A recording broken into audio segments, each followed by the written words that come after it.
Hey everybody, I am here with my July wrap up. It is currently August 1st. I had a day off from work, so I thought I would get this done and also record a couple videos after this one.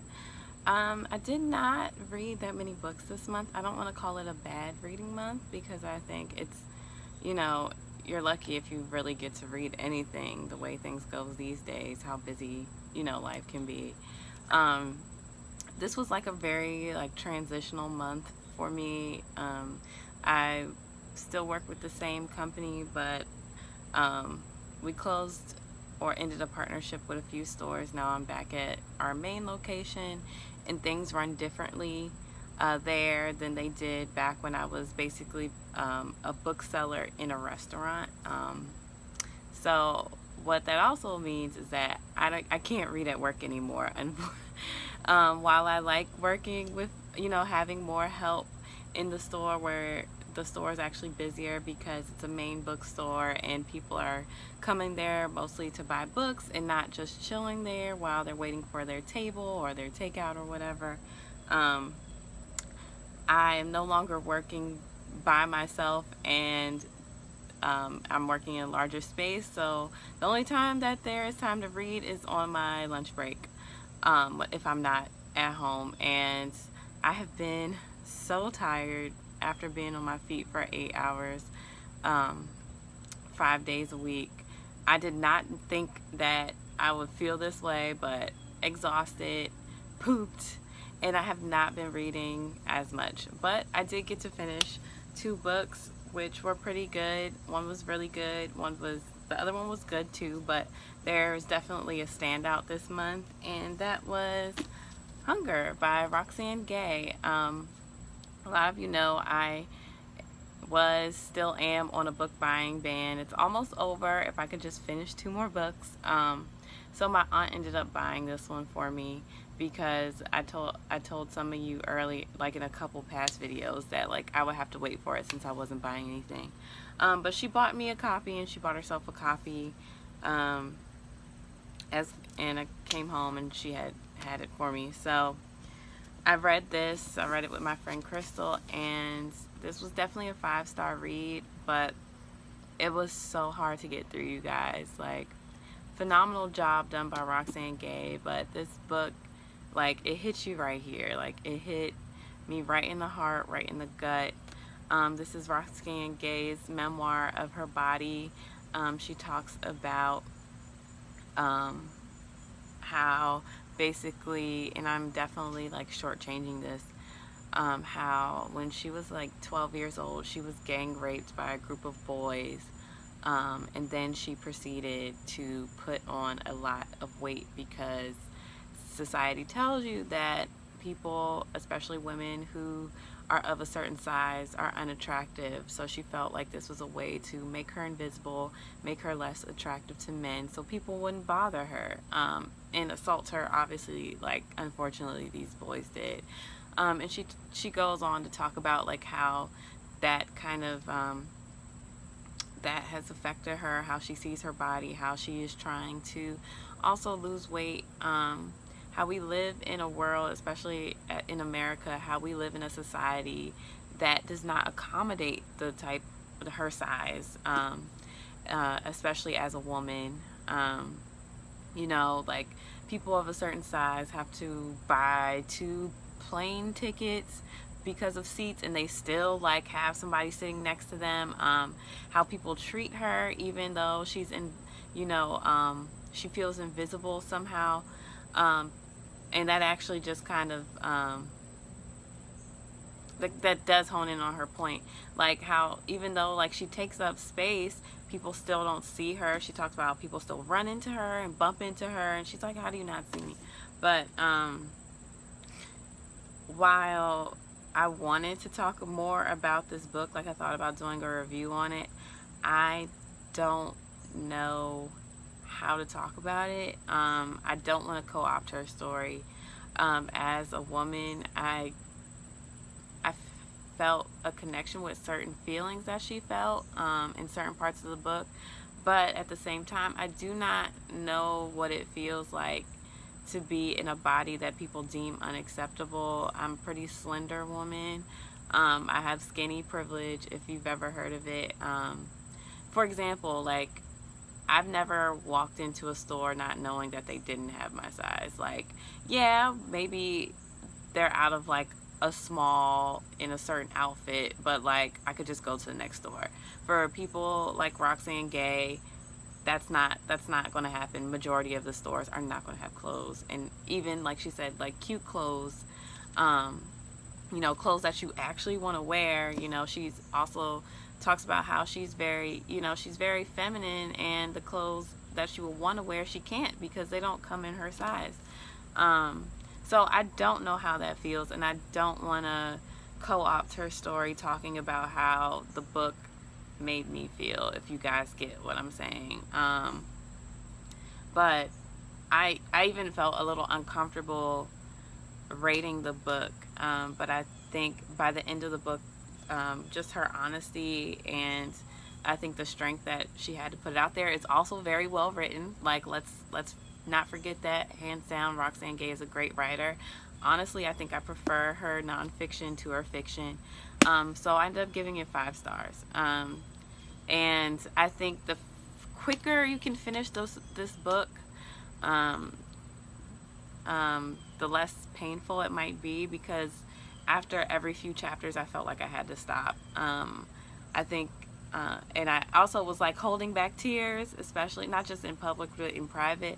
And then like by the end of this book I just finally let myself cry. Like, you know, I just felt like it's ridiculous how as a society we can do things like this to make people feel this terrible about themselves. And to, you know, sum it up, of course, like, she has better self-esteem now. You know, she loves herself. She does not hate and loathe herself like she once did. But like, reading all that was still very, it like, yeah, it still gets to you. And very great read. I would suggest it. I would suggest it to everybody who's interested. Like, when people buy this book, I still tell them it's a really good book and that it's something worth reading, even though it might not be a fun experience. All right, so the next book, I guess on a lighter note, is fiction. Oh, I was looking for my bookmark. Is Grant Park by Leonard Pitts Jr. This is the book Alicia gave to me. Alicia's Pretty Brown Eyed Reader here on YouTube. She gave this book to me for a book swap-a-thon. I did not finish it then, and I finished it this month. It started out a little slow. It started out good. It got to like a little rough patch about 50 pages in. There are some flashbacks. It's like a flashback scene. I just didn't think it worked well at the beginning, and it kind of lost my interest. But I stuck through it, and I finished it. I gave it 4 stars. So the book is about a journalist, a columnist, black man who is writing on the eve of the first election of Barack Obama's, I said that backwards, the eve of Barack Obama's first presidential election back in 2008. I don't want to give too much away, but he basically does something, posts something in the newspaper that he isn't supposed to, and right after that he gets kidnapped by some white supremacists, and the story goes from there. The story is fictionalized. He talks about it in the back. Of course, a lot of people ask him, well, is this real? No, of course the story he's telling isn't a real story, but he did get inspiration from an actual plot that came from white supremacists that were planning to kill Barack Obama. I can't remember if it was actually supposed to happen on his election day, but obviously the plan got foiled before anything was able to happen.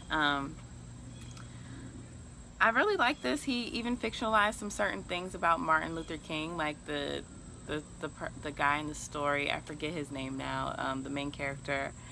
He was lucky enough to meet and talk to Martin Luther King, and it reflects on like race relations in America. And the book ends on a hopeful note about things getting better in America, and which made me look at the publication date of this book, because I'm like, this was not published during the time of the Donald Trump era of America, or even near that. I think it was published back in 2015. I could see where he could be more hopeful. Of course, it's supposed to be taking place in 2008, but yeah, I was not feeling the hope at the end of this book. I was like, dude, I'm so, it's nice to be hopeful, but like, it's really hard to be hopeful in these trying times. But nonetheless, 4-star read. It was entertaining. This is the first time I ever read anything about Leonard Pitts Jr., who is also a columnist. One of my subscribers let me know that. And I would suggest this book if people like thrillers. This was my first time kind of reading a thriller. I don't know if it's actually, I don't know if they qualify this to be a thriller, but that's how it felt to me. And that's I would say thrillers are like my least favorite genre, but I think the racial aspects, the Obama aspect in here, trying to put certain acts into perspective from now and the civil rights movement made this book interesting. He's a good writer. I also think the subject matter gave it a little bit more substance, even though it was entertaining. He definitely had like a point about race relations that he was trying to get across. So that is all I finished in the month of July. This month I'm going to be trying to finish books that I started in the month of July. The Cutting Season by Attica Locke. Me and Bree Hill are still buddy reading this. I need to get on it because she is moving farther along in the book and I would like to catch up with her. I still need to finish Dark Money by Jane Mayer. I'm only still 16 pages into this.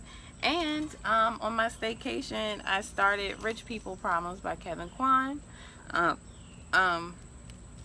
Funny. It's so far so good. It's definitely still like the same type of Kevin Kwan that I expect. Same characters from his other books, and it's the same thing, like, oh, something's going on in Singapore, we need to leave, and then they you go back into that world of luxury and money and gossip. So I still love this series. I don't know, I have to see at the end. I think Alicia said it left off where there could be another book for this series. I think I'm okay with like it ending here. If it does, I don't know what he has in store, but I am ready for the first Crazy Rich Asians movie. I heard they're starting to film that. So that is all I have for you. What did you read in the month of July? What are you gearing up to read in August? And let me know in the comments below. I will talk to you guys later. Bye.